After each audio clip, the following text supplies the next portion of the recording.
Hi everyone, welcome back to my channel. मैं हूं Bharti and specially hi to Vijay Laxmi ji, जिन्होंने मुझे कमेंट करके पूछा था कि आपके नोज़ पियर्सिंग की स्टोरी क्या है और आपका एक्सपीरियंस क्या है और नोज़ पियर्सिंग करवाने के बाद मैंने क्या केयर करी, क्योंकि उनको भी उनका नोज़ पियर्सिंग करवाना है। And thank you so much, आपने मुझे क्वेश्चन किया। अगर आप मेरे सब्सक्राइबर हैं और सब्सक्राइबर नहीं हैं तब भी आप फर्स्ट ऐसे हैं जिनको मैं एक वीडियो शूट करके बता रही हूँ, क्योंकि वो मैसेज लिखना इनफ नहीं था, क्योंकि मुझसे पहली बार किसी ने कुछ क्वेश्चन किया था, इसीलिए उसका एक वीडियो में जवाब देना तो बनता है। मेरी स्टोरी कुछ अलग है। बेसिकली मैं राजस्थान मेवाड़ की रहने वाली हूँ, तो आई डोंट नो हमारे यहाँ पर कल्चर है या फिर क्या है। जब बच्चे छोटे होते हैं, लाइक 1 या 2 साल के होते हैं, तभी मम्मियाँ उनके ईयर और नोज़ पियर्सिंग करवा देती है। चाहे लड़का हो या लड़की हो, नोज़ पियर्सिंग और ईयर पियर्सिंग करवाना ज़रूरी होता है। वो उससे ही सुंदर दिखते हैं, यही मानना है। इसीलिए हमारे भी नोज़ और ईयर पियर्सिंग करवा दी थी। बट जब मेरी नोज़ और ईयर पियर्सिंग करवाई थी तब मैं 3rd क्लास में थी, मेरी दीदी 4th क्लास में थी। तब हम दोनों की एक साथ ही मम्मी ने नोज़ और ईयर पियर्सिंग करवाई थी।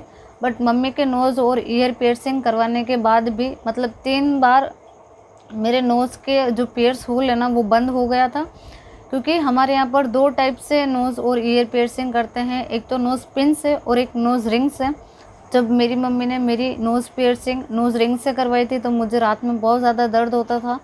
तो मेरे खुराफाती दिमाग की तो थी, नेल कटर से वो हमेशा काट देती थी। तो कम से कम 3 बार मेरा ये नोज़ पियर्सिंग का होल बंद हो गया था। एंड 4th टाइम जब मेरी दादी ने मुझे कहा था कि अब तो नोज़ पियर्सिंग करवा ले, अच्छी नहीं लगती है, तब मैंने 4th टाइम नोज़ पियर्सिंग करवाई। एंड नोज़ पियर्सिंग करवाने के बाद मैं हमेशा मस्टर्ड ऑयल एंड टर्मरिक का ये पेस्ट होता है ना, ये अपने नोज़ पर ऐसे लगाती थी जिससे मुझे पेन कम हो, क्योंकि टर्मरिक के अंदर एंटी इन्फ्लामेटरी, एंटीसेप्टिक और एंटी बैक्टीरियल की प्रॉपर्टीज़ होती है। क्योंकि बहुत बार ऐसा होता है कि ईयर या फिर नोज़ पियर्सिंग कराने के बाद उनमें पस हो जाती है और पस होने के बाद वो निकालने ही पड़ते हैं, तभी वो सही हो पाते हैं।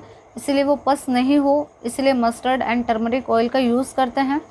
एंड नोज़ पियर्सिंग कराते टाइम मैं बड़ी थी बट मुझे पेन नहीं हुआ, क्योंकि नोज़ पियर्सिंग कराने से पहले मैं अच्छे से वैसलीन अप्लाई करके गई थी। और जिन अंकल ने मेरी नोज़ पियर्सिंग करी थी उन्होंने पहले एक मार्क किया एंड जो नोज़ रिंग होती है ना, उसको अच्छे से शार्प किया था, ताकि एक बार करने के बाद ही वो सीधा चला जाए अंदर, बार बार उसको नहीं करना पड़े। एंड वो करने के बाद मैं हर 5 मिनट में मैं नोज़ रिंग को ऐसे घुमाया करती थी, क्योंकि ब्लड जो होता है, ब्लड के अंदर सीरम होता है, सीरम उस नोज़ रिंग को क्लॉट कर देता है। और अगर आप उसको ऐसे घुमाएंगे नहीं तो आपको जो वो होल है वो प्रॉपर अच्छी तरीके से हमेशा के लिए स्टे नहीं करेगा। और अगर ऐसा हो भी जाता है ना, क्योंकि जब हम लोग ऐसे घुमाते हैं तो वो होल जो होता है वो थोड़ा लूज़ होता है। अगर वो नोज़ रिंग एक ही जगह ऐसे रहेगी और जब आप उसको कभी दोबारा ऐसे घुमाने की कोशिश करेंगे तब आपको दर्द होगा, क्योंकि वो होल बड़ा नहीं होता है, इसलिए उसको हर 5 मिनट में ऐसा घुमाना ज़रूरी होता है। अगर मुझे रात में कभी भी दर्द होता था तब मैं ये मस्टर्ड और टर्मरिक का पेस्ट लगाकर वापस सो जाती थी, इससे मुझे पेन नहीं होता था। एंड जब मेरे नोज़ और ईयर पियर्सिंग करवाई थी तब मम्मी मुझे खट्टा नहीं खाने देती थी, तो मैं भी खट्टा नहीं खाती थी। और इसके साथ ही वीट जो होते हैं ना, वीट हमारे यहाँ पर पूरे वीट जो होते हैं वो दलिया की तरह बनाते हैं, तो मम्मी वो भी नहीं खाने देते थे उस टाइम 7 दिन तक। और नोज़ पियर्सिंग कराने के बाद एक्सपीरियंस बहुत अच्छा था, क्योंकि नोज़ पियर्सिंग कराने के बाद फेस का जो लुक है ना वो एकदम अलग डिफरेंट हो जाता है, मतलब बहुत अच्छा लगता है। और उसके बाद नोज़ पियर्सिंग करवाने के बाद अगर कुछ नहीं पहनता है ना तो थोड़ा वियर्ड लगता है कि मतलब फेस में कुछ खाली सा है, कुछ है नहीं है। तो नोज़ पियर्सिंग करवाने के बाद मुझे मेरा फेस बहुत ज़्यादा अच्छा लगता था और लगता है। और मुझे अलग अलग टाइप के nose pin and nose ring पहनने का बहुत ज़्यादा शौक़ है, तो वो इसी से पूरा हो जाता है। ये थी मेरी story and experience and after care. अगर आपको भी आपका नोज़ पियर्स करवाना है तो आप बिल्कुल करवा सकते हैं, बेझिझक करवा सकते हैं। बट अगर आपको नोज़ पियर्स करवाना है तो पहले अच्छे से वैसलीन लगा के जाएँ, एंड जब वो नोज़ पियर्स करेंगे ना तब आप उस वैसलीन को अच्छे से क्लीन कर लें, जिससे कि वो स्किन सॉफ्ट हो जाएगी और नोज़ पियर्स करते टाइम आपको ज़्यादा दर्द नहीं होगा।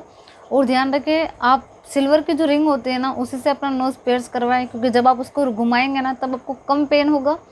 और नोज़ पियर्स करवाने के बाद आपको यही मस्टर्ड ऑयल और टर्मरिक लेके हल्का सा लुकवार्म करके जहाँ पर आपने ईयर या फिर नोज़ पियर्सिंग करवाई है वहाँ पर इसको अप्लाई करना है दिन में 3 से 4 बार।